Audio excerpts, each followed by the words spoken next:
Selamat siang Sobat Guntur. Seperti yang udah Tias bilang di awal tadi ya, kalau di Bumiku Bersama Musik Indonesiaku edisi hari ini kita bakal ada obrolan spesial, yaitu mengenai membangun usaha di tengah corona.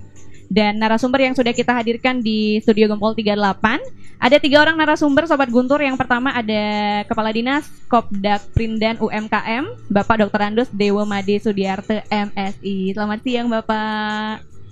Dan lalu ada petani muda keren nih, ada Bapak Nengah Sumerte. Selamat pagi, selamat siang ya ini ya. Selamat siang Sobat Guntur. Seperti yang udah Tias bilang di awal tadi ya, kalau hari ini akan ada obrolan spesial mengenai membangun usaha di tengah corona. Tadi sudah Tias kenalkan kedua narasumber kita, ada Kadis Kopdak Prindan UMKM dan juga ada petani muda keren. Yang terakhir ini ada inisiator Singaraja Creative Hub ya, Ketut Agus Juliandana SPD. Jadi nanti buat Sobat Guntur yang mungkin belum tahu apa sih itu Singaraja Creative Hub gitu ya, mungkin bisa ditanya-tanya dulu. Di mana corona ya yang sudah merajalela di Kabupaten Buleleng saat ini begitu tega membuat kami warga di bumi harus menepi Sobat Guntur. Tapi ini bukan berarti kami harus mati ya. Kami harus bangkit dan harus berani untuk berspekulasi. Tapi bagaimana caranya untuk menyikapi social distancing dan juga physical distancing? Untuk itu siang hari ini Tias bakal ajak ketiga narasumber kita untuk ngobrol-ngobrol mengenai bagaimana membangun usaha di tengah virus corona. Oke, saya mau ke Pak Nengah Sumerte dulu nih ya. Petani muda keren gitu. Nah kalau boleh tahu, boleh saya dengarkan dulu mungkin cerita Bapak sebagai petani muda keren. Apa sih sebenarnya usaha yang Bapak lakukan saat ini? Ya, terima kasih. Di Petani Muda Keren kita kan komunitas yang kita sudah dibentuk beberapa tahun lalu. Kita fokusnya pada usaha untuk memproduksi bahan makanan yang dibutuhkan oleh masyarakat Bali. Jadi kami lebih pada pemetaan, kemudian proses edukasi, kemudian perencanaan, dan sampai ke hilirnya yaitu penjualan. Nah, sebelum corona ini menyerang, kami sudah membuat jaringan yang lumayan solid dengan hotel, restoran, kafe, retailer untuk mendistribusikan produk-produk pertanian dari petani yang kita produksi dengan metode yang menghasilkan produk yang sehat seperti itu. Jadi di komunitas ini kami terdiri dari banyak sekali komoditas produk pertanian, di mana misi besar kami adalah mengencourage atau merangsang minat dari generasi muda untuk mau menekuni bidang pertanian kembali seperti itu. Oke, nah untuk orang yang ingin bergabung sendiri ke komunitas petani muda keren ini siapa aja boleh? Kami tidak memiliki batasan ya, jadi mereka yang mau belajar pertanian, mereka yang punya tanah, yang tidak punya tanah, yang belum punya pengalaman bertani sekalipun, tapi punya keinginan, kami sangat terbuka. Karena kami ada pelatihan, kemudian ada di komunitas kami itu dari masing-masing produk, kita sebut sebagai champion. Misalnya ada teman yang fokus di manggis. Nah, kalau kita mau belajar berbudidaya manggis, pengolahan pasca panen dan segala macam, kita bisa berguru sama champion yang dimaksud. Strawberry, kemudian ada pisang, ada durian, ada komunitas hortikultura seperti itu. Jadi masing-masing kategori varietas itu ada leaders yang mengelola kelompok produksi pakan tadi. Jadi siapapun yang mau belajar bertani gitulah istilahnya boleh gabung gitu ya. Sekali. Nah, terus gimana caranya berusaha di tengah pandemi corona seperti sekarang? Kan kita disuruh untuk physical distancing nih, sedangkan kalau petani itu kan identik dengan kegiatannya mencangkul gitu di sawah ya bercocok tanam. Gimana? Mungkin ini salah satu keuntungan gitu ya menjadi petani, karena pada dasarnya kita kan memang sudah work from home dari dulu ya, karena kita nggak datang ke tempat kerja, tidak berinteraksi dengan terlalu banyak manusia seperti itu. Kami kalau masalah produksi tidak ada hambatan apapun, karena kalau physical distance kita punya kebun 1 hektar, yang kerja bersepuluh itu udah 10 are jaraknya. Jadi nggak bakal saling interaksinya nggak bakal saling membahayakan gitu. Tidak berdekatan. Tidak gitu berdekatan. Ya? Cuman yang menjadi masalah adalah di delivery sama di sales, di penjualan. Penjualan lumayan terpengaruh sih gitu. Ada positif negatifnya. Jadi produk-produk tertentu yang biasa kita jual ke tourism sektor itu drop mendekati zero gitu. Karena nggak ada lagi orang yang jualan burger gitu. Jadi koriander nggak laku gitu. Selada bulat nggak laku gitu. Tapi produk-produk yang biasanya salesnya standar kayak labu siam segala macam sekarang naik, meningkat gitu. Kemudian sayur-sayuran daun dan segala macam meningkat. Nah, sebenarnya di kami kalau kita bicara kebutuhan supply dari produk pertanian, kita masih di Bali sendiri masih jauh sekali antara kebutuhan sama kemampuan kita berproduksi. Jadi kalau ada 1.000 petani muda pun mungkin kebutuhan tadi belum bisa kita penuhi. Kita masih tetap bergantung pada daerah lain. Jadi saya encourage, mari kita bertani. Gitu ya. Jadi buat Sobat Guntur yang mungkin ingin bergabung gitu ya menjadi petani muda, keren karena menjadi petani bukan nggak seperti anggapan orang-orang zaman dulu mungkin kotor-kotoran aja di tanah gitu ya, tapi bisa mendapatkan penghasilan yang menguntungkan. Nah, saya mau ke Kak Agus ya, boleh saya panggil Kak Agus aja ya. Aku inisiator Singaraja Creative Hub, benar? Boleh diceritain mungkin apa sebenarnya Singaraja Creative Hub itu? Kan mungkin masih banyak yang tahu. Tias juga mungkin masih belum tahu gitu. Oke, perkenalkan saya Agus. Jadi terima kasih atas kesempatannya Radio Guntur sudah memfasilitasi kami dalam dialog interaktif hari ini. Jadi sebenarnya Singaraja Creative Hub ini muncul dari lubuk hati kami berdasarkan keresahan kami sendiri ya. Jadi saya punya teman-teman di komunitas yang memang basicnya sih rata-rata merupakan wirausaha muda. Jadi ada beberapa komunitas wirausaha muda di Kabupaten Buleleng, seperti halnya WMS, juga petani muda. Tapi kami di sini terkhusus pada sektor-sektor industri atau kegiatan ekonomi kreatif, yang mana lebih menekankan pada sebenarnya dekat dengan 16 subsektor yang ditentukan oleh Badan Ekonomi Kreatif atau BIKRAF yang dulunya ada ya, yang sekarang sudah bergabung dengan Kemenparekraf.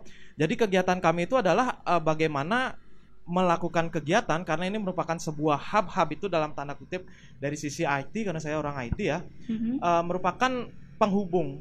Jadi Singaraja Creative Hub ini sebenarnya kita ciptakan, kita stimulasi untuk terbentuk di Kabupaten Buleleng ini karena terkait dengan jaringannya yang sudah ada di mana-mana di Indonesia, supaya bisa menjadi penghubung antara kami-kami ini yang memiliki industri di bidang kreatif berdasarkan ketentuannya yang ditentukan oleh 16 sektor subsektor yang ditentukan oleh BIKRAF, dan juga tentunya terlepas dari itu teman-teman yang ingin bergabung, baik dia baru tamat terus kemudian belum tamat dan juga dia melakukan kegiatan-kegiatan di bidang ekonomi kreatif, itulah sebenarnya tujuan kami untuk membangun Buleleng Creative Hub ini. Dan sedikit lagi mungkin saya tambahkan, kalau kita berbicara masalah pekerjaan dan ekonomi kreatif, saya tadi sempat berdiskusi singkat bersama Pak Dewa dan juga Abdi Nengah, bahwasanya sedikit sekali, mungkin presentasinya tidak melebihi 30-40% itu ada wirausaha yang mau bergerak di bidang ekonomi kreatif di Bali dan tentunya Indonesia. Padahal berdasarkan tahun yang data yang saya kutip dari Kompas Ekonomi, bahwa sebenarnya industri kreatif ini di luar sektor real ya, industri kreatif ini dari tahun ke tahun itu sangat membantu pemerintah Indonesia untuk meningkatkan PDB atau produk domestik bruto. Hingga tahun 2019 terakhir berdasarkan data Kompas Ekonomi itu dia hampir mendekati 1.128 triliun untuk pemasukan di industri kreatif. Jadi bisa dibayangkan seberapa besar sebenarnya sektor industri kreatif itu membantu perekonomian Indonesia, khususnya pada posisi pandemi saat ini yang kondisinya hampir terpuruk, sehingga kita menghadirkan Buleleng Creative Hub ini untuk membantu teman-teman yang bergerak di sektor industri kreatif atau ekonomi kreatif agar terfasilitasi minimal yang pertama. Karena ini mungkin sudah ada bibit-bibitnya di Buleleng, kita wadahi dulu, bangun komunikasi yang baik sehingga terbentuk sebuah jaringan, dan kedepannya pasca pandemi ini bisa bergerak menghasilkan sebuah relasi yang baik. Jadi supply chain-nya, terus kemudian juga komunitasnya, semuanya terhubung dengan baik sehingga akan menghasilkan perekonomian mandiri yang bisa kita bangun melalui industri kreatif ini dan juga sektor-sektor lainnya. Berarti jadi sebagai wadah bagi mereka-mereka yang bergerak di bidang kreatif gitulah ya, membuat usaha di bidang yang ada kreatif-kreatifnya gitu. Iya, simpelnya sih gitu. Tapi kalau menurut teman-teman sih, kok buat Creative Hub sih? Ya biar kita punya wadah kumpul. Terus kemudian kalau ditanya sama calon mertua kita kerja di mana? Nah, ini fenomena loh, ya bener, ini fenomena menurut saya dan teman-teman. Kita terutama umur saya menginjak di usia milenial saat ini, banyak yang sebenarnya terlihat tidak bekerja, tapi kantong kita isi loh. Kita punya pekerjaan tapi nggak kelihatan. Jadi saya terakhir di keluarga yang sebagian besar mungkin keluarga saya ada kerja di PNS, terus kemudian bekerja sebagai karyawan swasta. Ketika saya di sana hadir dengan konsep saya yang baru, saya bekerja di rumah. Sebenarnya kita yang di Blank Creative Hub udah dari lama ya work from home, kerja di rumah kelihatannya bengong saja, tapi kita bisa beli gadget, beli ini, beli itu untuk ke penunjang kreativitas kita. Pada curiga, oh ini jangan-jangan punya babi ngepet nih. Jadi itu sebenarnya. Terus kemudian ketika ditanya sama calon mertua, nih lu kerja di mana? Atau kamu kerja di mana, Dek? Kok berani-berani deketin anak saya? Kita nggak bisa ngomong. Oke. Kantornya di mana? Coba kita lihat apakah arsitek-arsitek muda kita dengan kualitas kinerja yang baik, terus kemudian para animator kita sudah semua punya kantor, enggak kan? Iya. Nah, sebenarnya ini yang ingin kita fasilitasi, kita bentuk hubnya, penghubungnya, terus kemudian Astungkare ke depannya kita bisa bentuk co-working space ya. Jadi mulai dari Guntur saya sangat berterima kasih sama senior kita, salah satunya Pak Tot Wiratmaje, Kak Suwarte dan juga owner Guntur, dan juga Niki Pak Dewa sangat mendukung dan memfasilitasi kami supaya anak-anak muda ini yang kebingungan ketika ditanya sama calon mertuanya di mana kantornya, nah kita punya. Nanti kita akan bentuk ke depannya dari hub, terus kemudian juga akan ada co-working space atau office virtual untuk kita minimal satu meeting ada tempat, kedua juga bisa difasilitasi untuk bekerja dengan fasilitas-fasilitas yang ada. Oke, nah kalau boleh tahu sejak kapan ini berdirinya Creative Hub ini? Kalau berdirinya sih sebenarnya sudah dari tahun lalu. Jadi kita dulu sebagai trigger ketika ngumpul-ngumpul kita buat sesuatu yuk.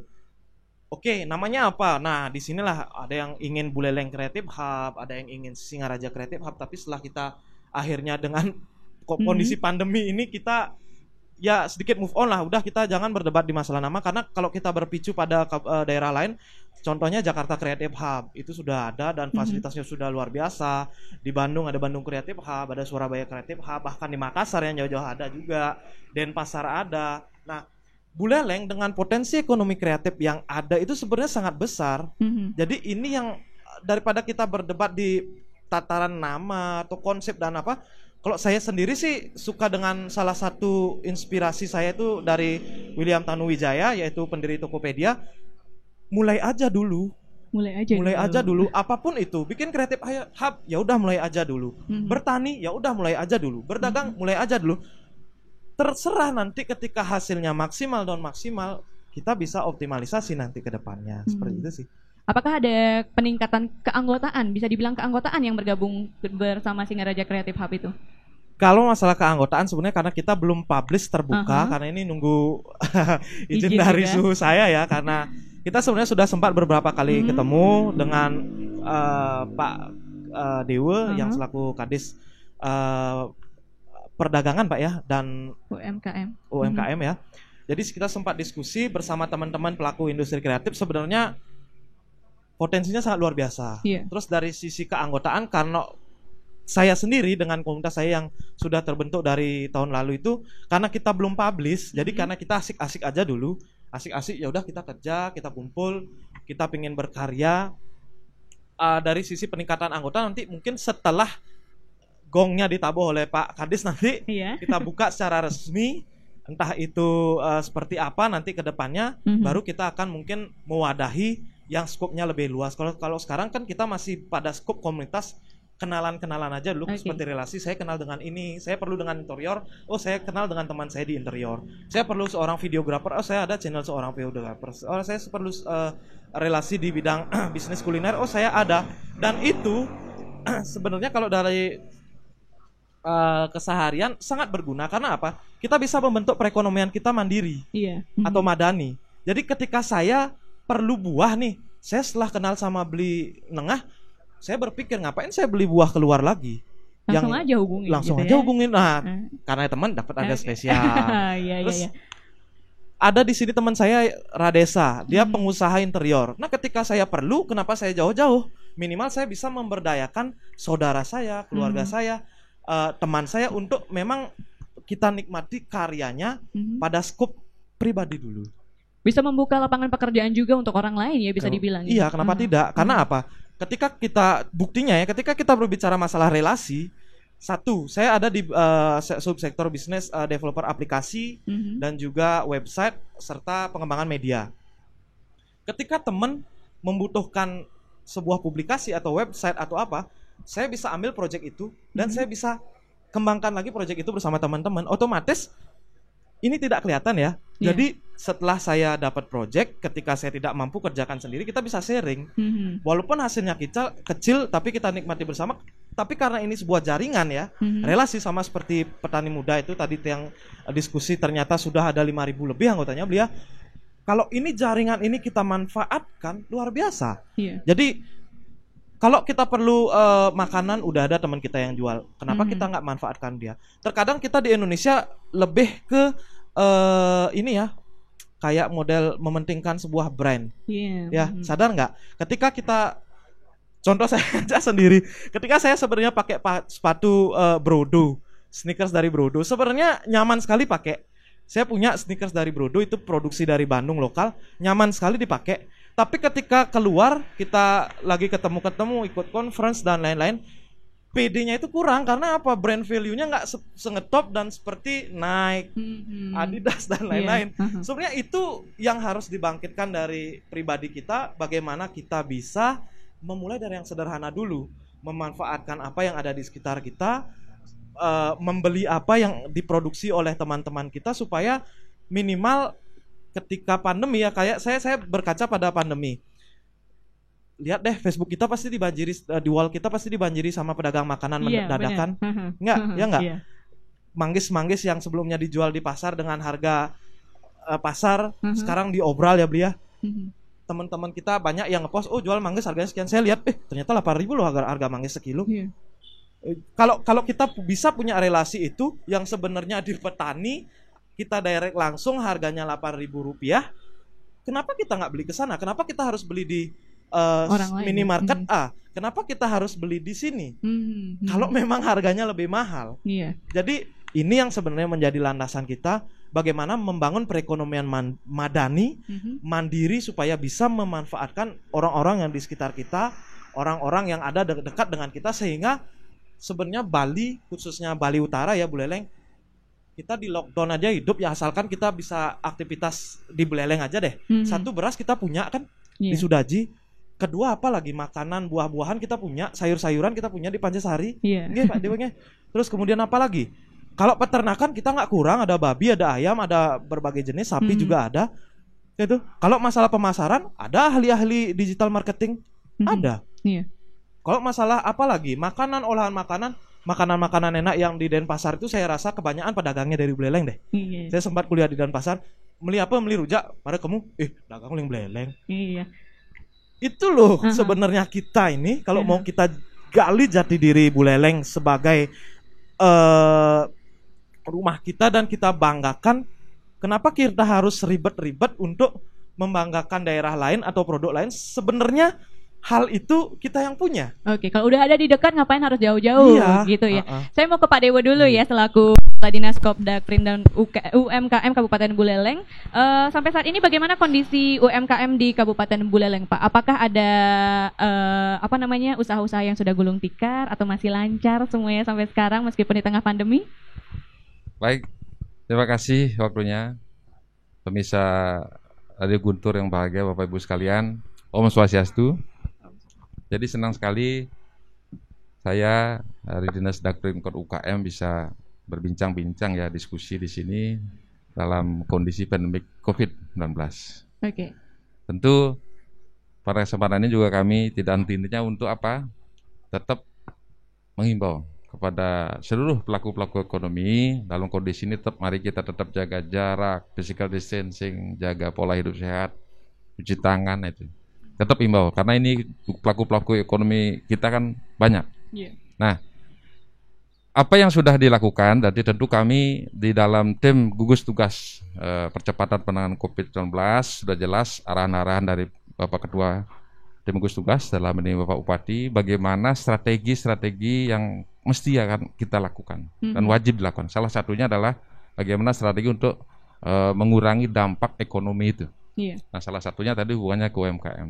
Satu hal yang mungkin kami tekankan di sini, barangkali ini menjadi momen bagi kita.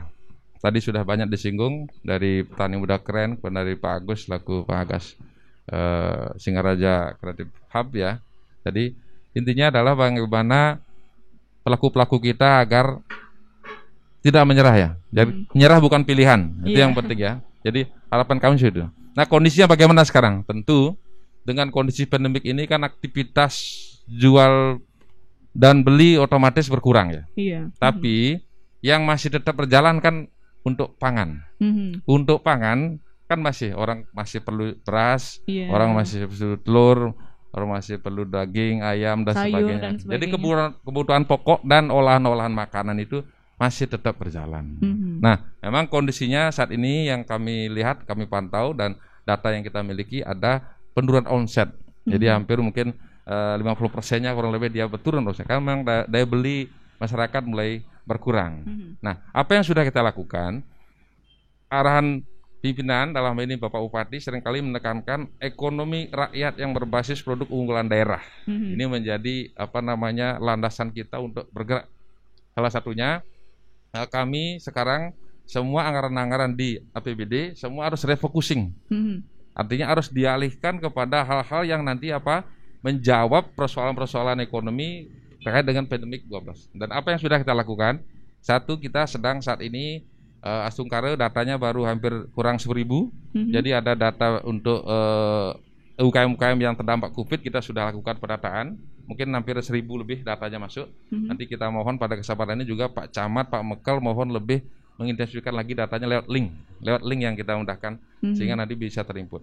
Karena nanti pemerintah pusat ada berbagai program-program yang akan diluncurkan nanti kepada pelaku-pelaku UKM yang terdampak COVID. Kemudian yang berikutnya, tentu sekarang kita kan physical distancing nih. Jadi tidak boleh sering ketemu berbanyak. Nah, ini sebenarnya hemat kami ini momentum. Jadi jangan dianggap ancaman. Ini sebenarnya momentum bagi pelaku-pelaku UKM tadi yang disampaikan tadi dari Pak Petani udah keren, kemudian dari Pak Agus tadi bahwa mekanisme pola perdagangan lewat daring. Nah, ini menjadi jawaban kebutuhan UKM saat ini. Jadi artinya manfaatkan ini situasi-situasi ini untuk bisa tetap bertahan dan bergerak. Bahkan kami lihat beberapa UKM-UKM yang di IKM itu malah mulai di samping dia diam di rumah, dia berkreativitas untuk bagaimana mengelola agar contoh kemarin kami lihat di Apik itu ada produk untuk tumbers. Jadi bahannya bambu, kemudian dimasukin untuk minuman, itu cantik sekali, luar biasa. Jadi kami pikir pelaku UKM dalam kondisi saat ini pemerintah tetap akan mengambil berbagai langkah-langkah kebijakan yang sudah nyata adalah melakukan penataan, kemudian ada program-program di perlindungan sosial tentu itu sudah wajib menjadi kebutuhan pokok harus mengurangi tekanan-tekanan sosial saat ini. Di samping itu mendorong untuk bisa pemasaran online ini bisa berjalan. Nah, sekarang nanti kami sudah merancang itu, nanti tinggal menunggu arahan dari pimpinan kita selaku ketua tim gugus tugas agar di pasar mungkin nanti berkurang, kerumunannya bisa dikurangi, termasuk mungkin pola perdagangan UKM ini bisa dengan online dan melalui suatu marketplace yang sudah kita rancang. Asungkare nanti bisa menjawab apa yang menjadi kebutuhan saat ini. Oke, jadi itu ya, menyerah bukan pilihan katanya Sobat Guntur, meskipun ada penurunan omset tapi tetap berlangsung ya kegiatan usahanya. Oke Sobat Guntur, menarik sekali pembahasan kita di obrolan spesial edisi kali ini, tapi kita mau break iklan sejenak sebelum nanti di segmen kedua. Buat kalian yang mau tanya-tanya mungkin ya atau memberikan saran, kalian bisa joinan via telepon di 23455. Oke, kalau gitu kita break iklan dulu Sobat Guntur, jangan kemana-mana, terus pantengin Guntur Radio 104.6 FM. Baik Sobat Guntur, masih bersama saya Tias ya. Di edisi spesial kali ini ada obrolan siang spesial bersama 3 narasumber kita mengenai bagaimana membangun usaha di tengah corona. Seperti yang dibilang Pak Kadis tadi, menyerah itu bukan pilihan. Jadi sekaranglah waktunya kalian untuk berkreativitas gitu ya. Buat kalian yang pingin usaha atau belum pernah berusaha, ya dicoba mungkin sekarang gitu ya. Sambari Tias menunggu penelpon yang bergabung di 23455 yang mungkin ingin bertanya, mungkin mau nanya-nanya tips gimana caranya membangun usaha, atau yang pingin gabung mungkin ke Petani Muda Keren, atau pingin berhubungan sama Singaraja Creative Hub ya, nanti bisa langsung tanya-tanya sama Kak Agus atau sama Pak Nengah. Saya mau ke Pak Nengah dulu ya, sembari kita menunggu penelpon. Gimana cara memasarkan hasil produksi yang sudah dihasilkan? Apakah via internet aja atau masih tetap ke pasar gitu untuk mendistribusikannya? Ya, gini, untuk penjualan kita ada beberapa poin ya, selling point ya. Kalau dulu itu ada yang di Ubud asosiasi homestay, itu kita yang supply produknya. Kemudian kita punya online retail. Jadi teman-teman yang punya Android bisa di-download, namanya Boss Fresh. Jadi di sana kita menjual produk petani kita. Artinya petani yang benar-benar kita manage, Pak. Jadi dari segi mutu, proses produksi segala macam under control gitu. Jadi kita nggak menjual produk yang dijual ke kita jual, tidak. Tapi produk yang dihasilkan oleh petani yang sudah kita bina. Jadi mutu dan segala macam sudah bisa kita yakinkan. Nah, saat ini karena himbauan untuk stay at home segala macam, kita lebih maksimalisasi penjualan lewat apps. Nah, di apps itu orang memilih produk sesederhana itu, kemudian check out, transfer, kemudian kita siapkan delivery. Seperti itu. Kemudian produk-produk lain juga kita bantu supply di pasar tradisional. Saat ini kita masih baru di pasar Cokro Aminoto Denpasar. Jadi produk-produk teman-teman kita yang tidak kita jual secara online, yang tidak berdasarkan pemesanan segala macam, kita jual di pasar seperti itu. Nah, ke depan jika misalnya perekonomian kembali normal, kita berpikir untuk membuat outlet semacam fresh product seperti itu mungkin di beberapa kota yang di Bali. Jadi masyarakat yang ingin makanan sehat, buah segar, sayur segar dipetik hari kemarin atau dipetik tadi pagi dini hari kita delivery gitu. Kita akan dekatkan diri kita ke masyarakat. Nah, saat ini kita baru bisa melayani wilayah Badung, Denpasar, Jimbaran, Gianyar, Tabanan, cuma wilayah Ubud dan lain sebagainya. Belum mencakup semua wilayah. Beberapa teman-teman di Singaraja sudah kontak kita, Pak. Ini Singaraja gimana? Saya mau beli nih produknya gimana gitu. Cuman kalau 1-2 paket nggak mungkin kita kirim dari Denpasar gitu. Mungkin nanti ketika semua keadaan membaik, kita akan coba develop juga mungkin hub-hub yang perlu kita buat di Singaraja. Portnya kita buat di sini. Produknya kita delivery dari petani-petani yang wilayah sini, yang produknya kayak telur, daging ayam dan segala macam, kan juga kita punya suppliers yang ada di Singaraja seperti itu. Jadi kalau penjualan sekarang main course kita adalah di online retail seperti itu. Itu lebih mengutamakan di bidang online dulu ya pemasarannya ya. Kalau untuk Kak Agus sendiri selaku inisiator Singaraja Creative Hub, memandang gimana sih caranya sebenarnya kalau kita mau membuka usaha apalagi di tengah pandemi seperti sekarang ini? Jadi kalau saya sebenarnya kalau saya ngomong wirausaha, dulu saya mulainya dari SMA ya, kelas 1. Saya dulu sekolah di STM, terus kemudian mulai dari hal-hal kecil. Dulu begitu diajarin install PC nih, saya dibeliin PC sama orang tua saya. Ya udah, nggak tahu-tahu saya coba install, ternyata error. Dari error itu saya perbaiki lewat tukang dari sepupu saya, diajarin, akhirnya bisa. Dari contoh itu sebenarnya simpelnya, ketika kita mulai usaha itu sama seperti yang tadi saya sampaikan, ketika kita punya ide ya udah eksekusi. Mulai aja dulu. Simple gitu banget. Ya? Karena apa? Satu, kita bisa buat donat kentang. Kita buat di rumah, rasanya juga ya udah mulai aja dulu kita post di FB. Coba aja pasarkan. Ya, coba pasarkan. Kita buat aplikasi. Mulai aja dulu. Caranya apa? Buat apa yang kita bisa buat.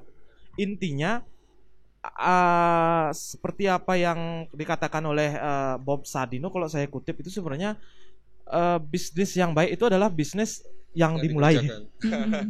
Bukan yang hanya direncanakan dan menjadi angan-angan. Karena saya dengan teman-teman, kalau kita bicara masalah kemampuan finansial, kalau saya lahir di keluarga yang biasa-biasa saja.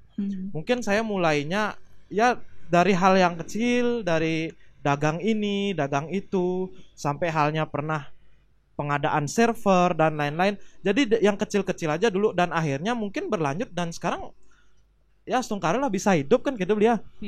Intinya simpelnya ketika kita punya ide ya udah eksekusi.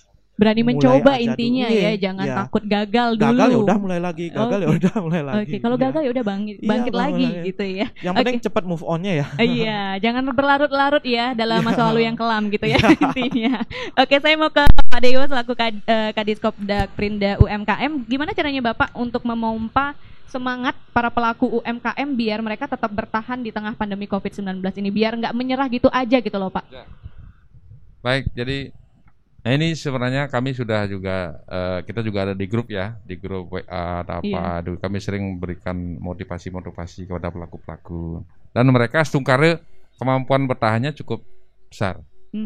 Dan namanya orang bisnis atau usaha itu kan harus tahan uji ya. Tahan uji, harus sanggup punya strategi bertahan, dan terakhir harus kalau nanti ujiannya lewat astungkara, kondisi-kondisi ini bisa nanti segera pulih. Justru dalam kondisi seperti ini kita bisa eksis, kembangkan kreativitas, kembangkan inovasi, sehingga apa yang mungkin kita bisa jual sekarang, khususnya untuk pangan, termasuk mungkin olahan-olahan pangan dan alat lainnya, termasuk contoh seperti kemarin kan ada pengadaan masker. Jadi UKM kita, IKM kita juga berperan untuk ikut membuat masker. Itu salah satunya strategi mereka untuk bisa tetap bertahan. Nah, kami tetap menghimbau dan memberikan spirit semangat kepada pelaku-pelaku UKM kita agar apa? Agar tetap bisa bertahan, karena pemerintah kan program-programnya kan udah banyak. Bagaimana meringankan beban mereka, sudah ada programnya. Kemudian nanti dirancang ada dari pusat itu program-program untuk memberikan kartu prakerja bagi pekerja-pekerja yang formal maupun nanti untuk UKM informal ada pemberian juga masih dirancang oleh pusat untuk pemberian kartu prakerja pelaku usaha informal. Jadi programnya banyak. Sekarang bagaimana pelaku-pelaku kita bisa survive dulu, bertahan sambil memang yang bisa berjalan usahanya khususnya di pangan tadi dan olahan-olahan pangan, silakan jalan saja, apapun adanya harus jalan, karena kan ekonomi terus kita bergerak dan kita sesuai dengan arahan Bapak Bupati bahwa ekonomi rakyat kita tidak boleh terdiam. Jadi ini semua harus kita bangkitkan, gerakkan, sungkara mereka apresiasi dan positif. Tinggal nanti mudah-mudahan semua kolaborasi ini kita harapkan berjalan. Jadi mungkin di sektor pertanian dengan nanti petani muda kerennya bisa nanti berkolaborasi dengan pelaku-pelaku kita untuk bisa apa? Untuk bisa aspek pangan dan olahan pangan ini bisa maksimal lagi. Jadi sekarang seperti beras tadi disampaikan kan, untuk beras kan konsumsi ketersediaan kita akan cukup untuk masyarakat dole. Nah kalau ini memang bisa nanti sinergi tani muda keren, kemudian pelaku-pelaku kita di beras, termasuk mungkin nanti di koperasi bisa nanti sinergi, dan ini sudah dirancang bagaimana nanti agar jasa usaha mereka hidup dulu gitu. Jasa usaha mereka baik itu di koperasi pelaku dan jejaring dan lain bisa berjalan. Jadi sekaranglah saatnya momentum bagi kita bahwa di aspek ekonomi rakyat kita mungkin tidak bisa kita bergerak sendiri. Jadi semua harus, prinsipnya tadi saya sampaikan, prinsipnya adalah ekonomi sharing. Jadi kita harus berbagi ilmu yang dipunyai, berbagi ilmu memiliki. Jadi semua harus berkolaborasi. Jadi yang paham budidaya harus kuatkan budidayanya, yang paham pemasaran nanti dibantu marketplace-nya untuk pemasaran, yang paham di mana titik-titik distribusi dan pasar-pasar yang mungkin untuk diperjualbelikan produk-produknya, membantu untuk pasti. Dan pemerintah nanti kita dalam hal ini Bapak Bupati seringkali menegaskan kita harus bisa memudahkan akses mereka, termasuk mungkin nanti ke depan akses modal. Nah sekarang kan sudah dimudahkan nih dengan pelaku-pelaku UKM kita, modalnya dengan kurnya kan sudah ada relaksasi dari pemerintah pusat. Dan mungkin kebijakan-kebijakan lainnya yang nanti semua berpihak kepada pelaku-pelaku UMKM.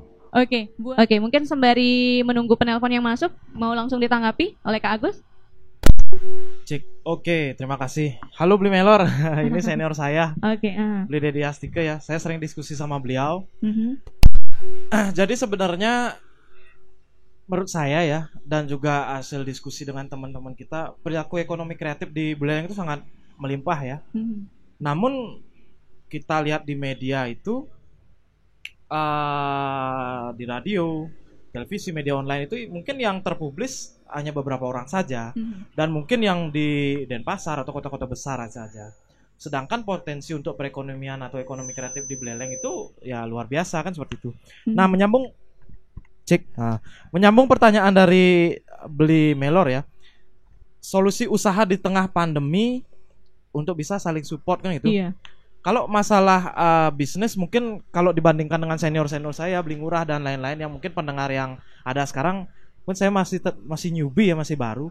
Tapi kalau saya pribadi menilai ini pada masa pandemi ini, kembali seperti yang dikatakan Pak Dewo, jangan terpuruk di tengah masa pandemi. Yang penting kita berkarya, yang penting apa yang kita kegiatan apa yang biasanya kita lakukan itu tetap kita jalani, walaupun sekarang keadaannya terhimpit. Walaupun penjualan yang biasanya besar sekarang tertekan kan itu, tapi intinya kalau menurut saya pribadi adalah konsistensi ya Beli ya. Bagaimana kita tetap misalkan produk kita A tetap berjualan atau tetap konsisten pada produk tersebut ya. Oke. Jadi intinya konsistensi. Terus kemudian inovasi. Iya. Terus kemudian kreativitas.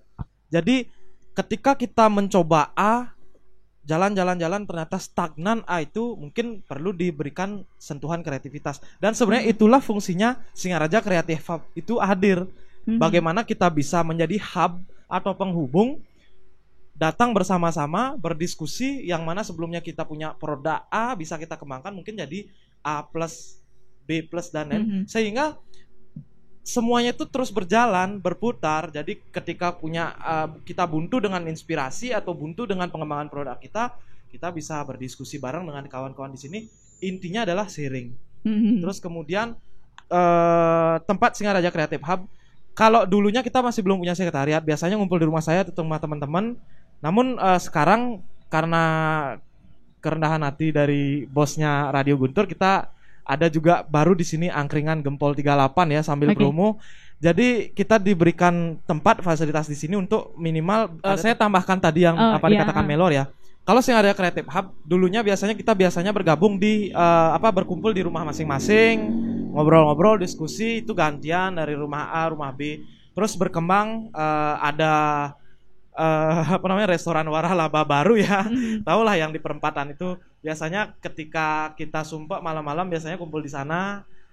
Intinya belanja 10.000 15.000 itu dari kopi, beli es kopi kita bisa banyak inspirasi pulangnya. Terus kemudian mungkin kita kalau ada kesempatan kita traveling atau main bareng-bareng, melihat potensi-potensi yang ada. Jadi kita di Singaraja Creative Hub itu sebelumnya ketika masih ada pada tataran konsep dan masih hanya sebatas komunitas saya pribadi ya yang artinya, dan sekarang momentumnya akan dikembangkan melalui bantuan dari Pak Kades. Itu hanya sebatas komunitas kita dulu di internal saya, teman-teman sekolah, teman-teman kampus, diskusinya di rumah masing-masing dan di mungkin tempat-tempat nongkrong kopi untuk menghasilkan ide-ide fresh atau ide-ide baru. Terus kemudian untuk bergabung nantinya tentunya bisa ditunggu Melor. Nanti setelah ada izin dari Pak Kades, konsepnya akan kita launching ya Pak Kades ya, dengan acara spesial. Kita mungkin akan mengundang teman-teman perilaku ekonomi kreatif secara terbuka ya. Secara terbuka melalui media sosial untuk bisa bergabung, kita diskusi bareng lah. Buleleng itu menurut saya pribadi sudah terlalu banyak perdebatan. Ya.